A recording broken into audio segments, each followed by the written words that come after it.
Okay, so yep, bit of an idiot, and I accidentally put the battery on the wrong way around in my Gen 4 Golf, and the air radio stopped working. So I've had the negative and the positive the wrong way around. Luckily everything else in the car seems to work, but radio stopped working.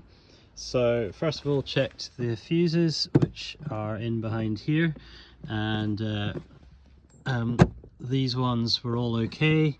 I believe it's the one 40, 42, these ones here, 35, 42, and they were all fine.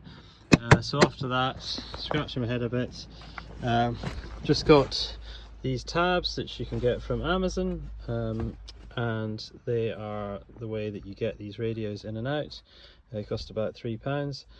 And luckily found the problem, which is there is another fuse at the back of the radio over here, and it appears to be a 10 amp fuse, and that's the one that's blown. So that's how you get the radio out, is these metal tabs. I think I'll see if I can get you just to see what they look like. That's what they look like. Keys, and you stick them in these wee slots here, and that's how you pull that out. So those go in there, and there's a 10 amp fuse in the back of the radio. Hopefully when I fix that, we'll be back up and running with some sound. Hope that helps.